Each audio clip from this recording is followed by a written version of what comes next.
task tracking tools. We use Jira for tasks. We actually used to use Handsoft. Everyone was Handsoft. And we had a producer that really liked it. And I think it didn't like it. I don't know. We had a camp and it was really good. Like, we really want to move back to Handsoft. I hated Handsoft because it doesn't run in the browser. You need an actual application to run on your machine. And you couldn't just, like, oh, I have a new computer, let me just quickly check the email. No, it's like, I hated it. Jira, it's so much better because, you can actually check. It's online and you can, it just works. For time tracking, we use some Finnish system. In applicants, we use Workday. I liked neither. But it's time tracking can also sometimes be hard because you don't want to start a culture of crunch in your company. And that can sometimes happen if your leadership is doing it, even though they're not advocating for it, because then the rest of the team starts going like, they're crunching, should I crunch? So as a lead, you should not crunch, you should do 8 hours and stop, make a good example. If people feel the need to crunch, let's say if people are crunching, it's not about going to them and telling them like, hey, don't crunch. Figure out why are they crunching, why are they working overtime? It's usually because they just have too much work. They feel like they're not able to get everything done. So it's a production problem. You should, the producer should say, there's some reason that you're working more than you should be only working 8 hours a day. Of course, sometimes there's releases, so people have to work a little bit overtime. Sure, but doing a month or 2 or 3 more of consistent overtime is wrong. You shouldn't do it because there's now a lot of game companies around the world that are basically saying we are not crunching, and we're using that as a feature of our company to try to get developers to us. Because now, I don't know if you noticed, but the game development in the world is growing a lot, but we've just run out of seniors. So seniors are quite a rare commodity now. And if your company starts doing crunch and the seniors just go like, I don't like this, another company, bigger, better one's going to say, hey, we can't offer you more money, but you can take all your holidays and we don't crunch. It will go over. So try to improve that culture. So why I was rambling about that is that we had this flex hour system at Osborne, so that if you did a bit of overtime, like 1 or 2 hours, you could take 1 or 2 hours less some other day.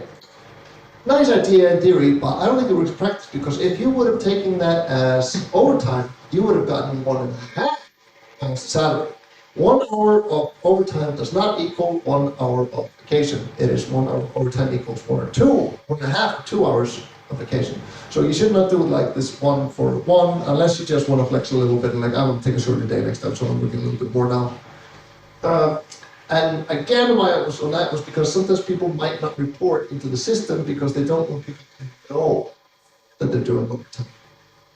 So then, people might start kind of abusing the time tracking by not putting in their own hours. I don't know why I wanted to mention that. It's not a reason not to use time tracking. It's just something to be aware of. I want you to not fall asleep, so let's take one more question, and then let's take a small break where you can go to the bathroom, get some more drinks, get the swag at the table, and then get the next speaker. One more question? Yeah? Again, so is there any plans to release some documentation for Horde once it's ready? Yes, we are planning on releasing Horde documentation when it's ready. If you're talking about Horde CI, you can use it right now. We recommend against it. That's one of the reasons why we don't have documentation. It's like, I asked about it, why does your documentation just say to do in our GitHub? And they said like, so people don't install it. So there will definitely be documentation. We already have documentation on Unreal Cloud DDC, and that's kind of more what you can expect. It will say like, this is how you use it, this is how you get it started with Amazon AWS and maybe even Azure. But right now, I know that there's a company or two using Horde, like I think Coalition is using it, but they're basically being our guinea pig. They love it, but it probably won't work for all workflows. So do it at your own risk. You can figure it out. Like if you're smart enough to set it up, you're smart enough to not need documentation. But I would just recommend wait a little bit. Like we'll get there. We'll put it on the back burner to focus on the cloud DTC first, and then we'll go back to Horde. What? Iris, yes. Once Iris is out, we'll probably get documentation. But he just got a new. Oh yeah,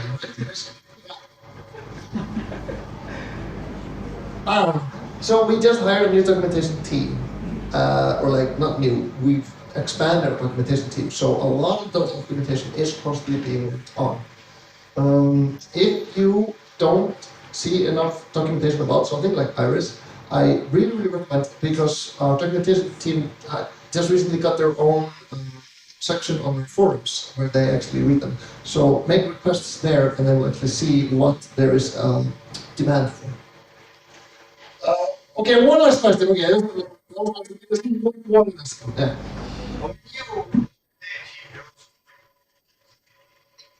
Sorry, I was burping. What do you say?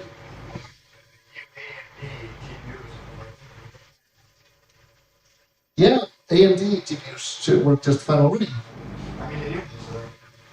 Oh, do they have something new that is like different? I don't know, you know more than me. This is like the yeah. For me, it's like it has worked with AMD and it should work with it. What a way to end it. Okay, thank you all. I hope you have a great rest of the night. I'll be here all week.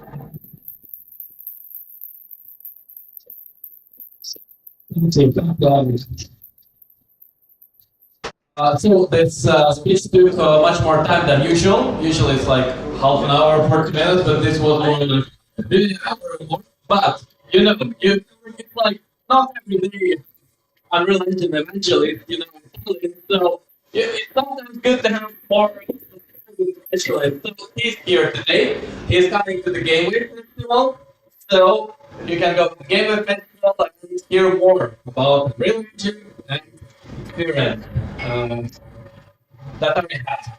So right now, let's have a break because I can see that many people are pretty tired. Some people were standing for quite a lot of time. I'm very sorry for that, that there is not enough space for everyone to sit here. Right now, let's relax a bit and let's take some snacks. And in 20 minutes, we will start with the second wave of the talk by the game and specialists. Yes, yes. So we'll have some time to prepare. Everyone will be happy, take drink, and we will continue. I will tell you when. Don't worry.